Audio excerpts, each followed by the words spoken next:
Assalamualaikum warahmatullahi wabarakatuh. Perkenalkan, nama saya Muhammad Ali Zafran. Perkenalkan, nama saya Menzani Murtia Devia. Perkenalkan, nama saya Nabila. Kali ini kita akan membahas tentang materi bea materai.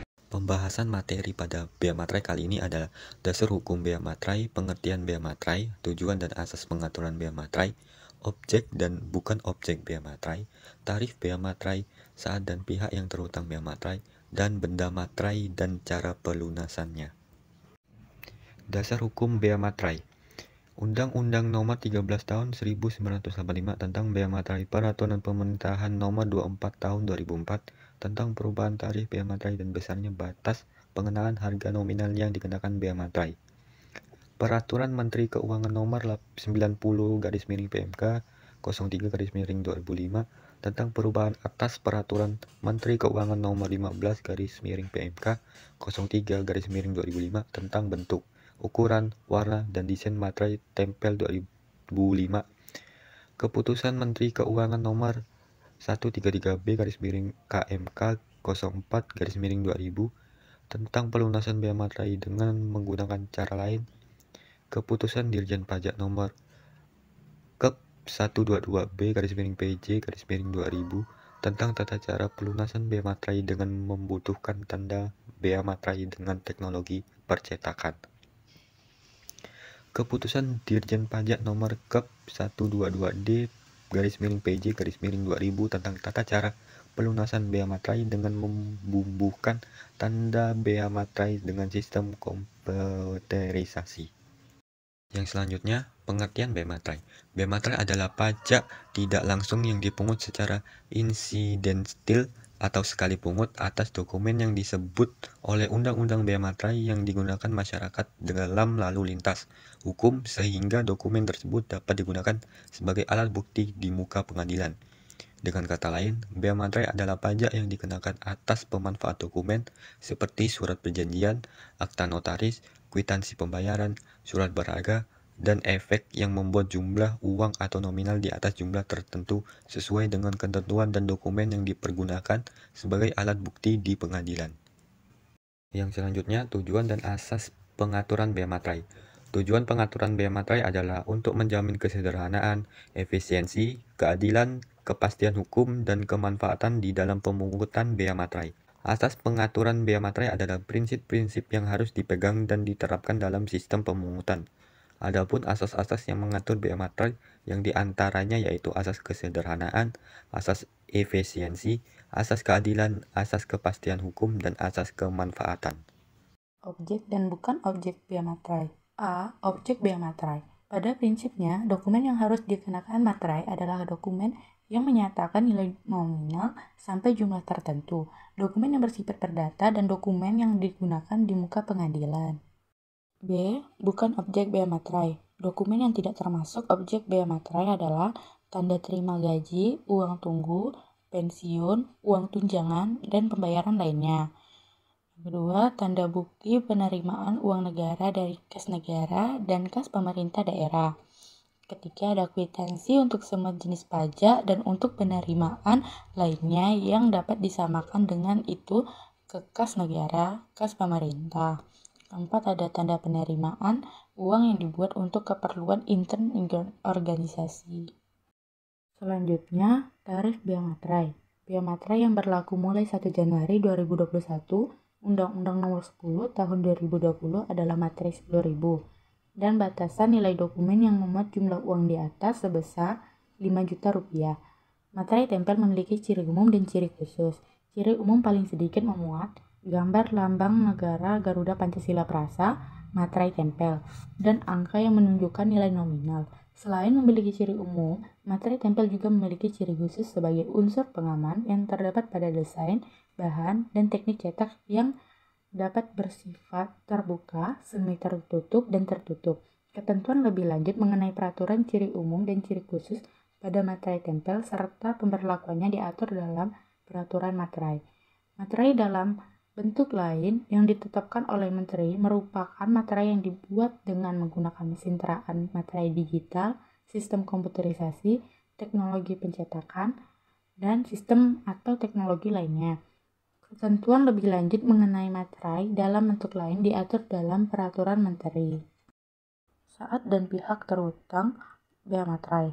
Yang pertama, saat terutang bea materai adalah saat sebelum dokumen yang terutang bea materai tersebut digunakan. Dalam pasal 5 Undang-Undang Nomor 13 Tahun 1985 disebutkan saat terutangnya bea materai sebagai berikut. Dokumen yang dibuat satu pihak. Saat terutangnya bea materai atas dokumen yang dibuat oleh satu pihak adalah pada saat dokumen diserahkan kepada pihak untuk siapa dokumen itu dibuat, misalnya cek. Yang kedua, ada dokumen yang dibuat oleh lebih dari satu pihak. Saat terutangnya bea materai adalah pada saat dokumen tersebut telah selesai dibuat, yang ditutup dengan tanda tangan dari pihak-pihak yang bersangkutan. Yang kedua, ada pihak yang terutang bea materai. Bea materai terutang oleh pihak yang menerima atau pihak yang mendapat manfaat dari dokumen, kecuali pihak-pihak yang bersangkutan menentukan lain. Benda materai dan cara pelunasannya. 1. Cara pelunasannya. A. Menggunakan benda materai seperti materai tempel dan kertas materai. Pelunasan dengan benda materai ini bisa dilakukan dengan cara biasa, yaitu oleh WP sendiri dan dapat pula dilakukan melalui pemateraian kemudian oleh pejabat pos. B. Menggunakan cara lain sesuai ketentuan pasal 1 KUP nomor 133B tahun 2000, yaitu dengan pencetakan kata lunas bea materai di atas dokumen tersebut yang dicetak menggunakan 1. Mesin terapkan materai, teknologi pencetakan, sistem komputerisasi, dan alat lain dengan teknologi tertentu. Ketentuan khusus. Pejabat pemerintah, hakim, panitera, jurusita, notaris, dan pejabat umum lainnya yang masing-masing tengah berada dalam tugas dan jabatannya tidak dibenarkan yang pertama menerima, mempertimbangkan atau menyimpan dokumen bea materainya tidak atau kurang bayar. Kedua, melekatkan dokumen yang bea materainya tidak atau kurang dibayar sesuai dengan tarifnya pada dokumen lain yang berkaitan. Ketiga, membuat salinan, tebusan, tangkapan, dan atau petikan dari dokumen yang bea materainya tidak atau kurang bayar. Keempat, memberikan keterangan atau catatan pada dokumen yang tidak atau kurang bayar sesuai dengan tarif bea materainya. 5. Setiap pelanggaran terhadap ketentuan ini dikenakan sanksi administratif sesuai dengan peraturan perundang-undangan. 3. Kadaluarsa. Kewajiban pemenuhan bea materai dan denda administrasi yang terutang menurut Undang-Undang Bea Materai menjadi kadaluarsa setelah lampau waktu 5 tahun tanggal dokumen dibuat. Sesuai dengan ketentuan dalam KUHP, maka barang siapa 1. Meniru atau memalsukan materai tempel, kertas materai, atau meniru dan memalsukan tanda tangan yang perlu untuk mensahkan materai. 2. Dengan sengaja menyimpan dengan maksud untuk diedarkan atau memasukkan ke negara Indonesia materai palsu yang dipalsukan atau yang dibuat dengan melawan hak. 3. Yang sengaja menggunakan, menjual, menawarkan, menyerahkan, menyediakan untuk dijual atau dimasukkan ke negara Indonesia materai yang mereknya, capnya, tanda tangannya, atau tanda sahnya, atau tanda waktunya telah dihilangkan seolah-olah materai itu belum dipakai atau menyuruh orang lain menggunakannya melawan hak. 4. Pelunasan bea materai dengan pemateraian kemudian. 1. Dasar hukum. Surat Keputusan Menteri Keuangan Nomor 467 MM 03 Tahun 2002, Keputusan Dirjen Pajak Nomor Kep 02 PJ 53 Tahun 2003, Surat Edaran Nomor SE 01 PJ 53 Tahun 2003. 2. Besarnya pelunasan bea materai dengan cara pemateraian kemudian. A. Atas dokumen yang semula tidak terutang bea materai namun akan digunakan sebagai alat bukti di pengadilan adalah sebesar bea materai yang terutang sesuai dengan peraturan yang berlaku pada saat pemateraian kemudian. B. Atas dokumen yang tidak atau kurang dilunasi adalah sebesar bea materai yang terutang. C. Atas dokumen yang dibuat di luar negeri yang akan digunakan di Indonesia adalah sebesar bea materai yang terutang sesuai dengan peraturan yang berlaku pada saat pemateraian kemudian. 3. Sanksi atas pemateraian kemudian. Yang pertama, denda sebesar 200% dari bea materai yang tidak atau kurang dilunasi untuk poin 1D. Denda sebesar 200% dari bea materai terutama untuk poin 1C apabila pemateraian kemudian dilakukan setelah dokumen digunakan. 4. objek pematraian kemudian. Yang pertama, dokumen yang semula tidak terhutang bea materai namun akan digunakan sebagai alat pembuktian di muka pengadilan. 2. Dokumen yang bea materainya tidak atau kurang dilunasi. 3. Dokumen yang dibuat di luar negeri yang akan digunakan di Indonesia. 5. Mekanisme pematraian kemudian. Yang 1. Tata cara pematraian kemudian dengan materai tempel. A. Pemegang dokumen membawa dokumen ke kantor pos terdekat. B. Pemegang dokumen melunasi bea materai yang terutang atas dokumen yang dimateraikan kemudian sesuai dengan surat keputusan Menteri Keuangan nomor 476 KMK 03 tahun 2002.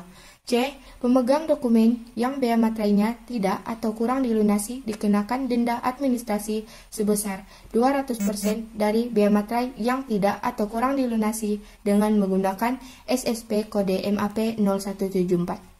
D. Dokumen yang dimateraikan kemudian dan SSP dicap telah dimateraikan kemudian sesuai Undang-Undang Nomor 13 Tahun 1985 Jo 476 KMK 03 Tahun 2002 oleh pejabat pos disertai dengan tanda tangan, nama, dan nomor pegawai pejabat pos bersangkutan.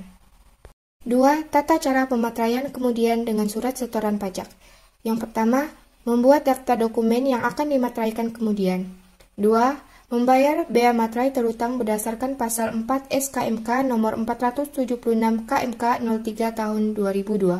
3. Pemegang dokumen yang bea materainya tidak atau kurang dilunasi dikarenakan pada administrasi sebesar 200% dari bea materai yang tidak atau kurang dilunasi dengan menggunakan SSP terpisah dengan SSP yang digunakan untuk dimateraikan kemudian. Yang keempat, cara pengisian SSP sebagai berikut. SSP yang digunakan untuk melunasi pemateraian kemudian diisi dengan kode jenis pajak MAP 0171. SSP yang digunakan untuk membayar denda administrasi diisi dengan kode jenis pajak MAP 0174. Daftar dokumen yang telah dimateraikan kemudian dan SSP yang digunakan untuk membayar pemateraian kemudian dicap telah dimateraikan kemudian sesuai Undang-Undang Nomor 13 Tahun 1985 Jo 476 KMK 03 Tahun 2002 oleh pejabat pos disertai dengan tanda tangan, nama, dan nomor pegawai pejabat pos bersangkutan. Sekian materi yang telah kami sampaikan. Wassalamualaikum warahmatullahi wabarakatuh.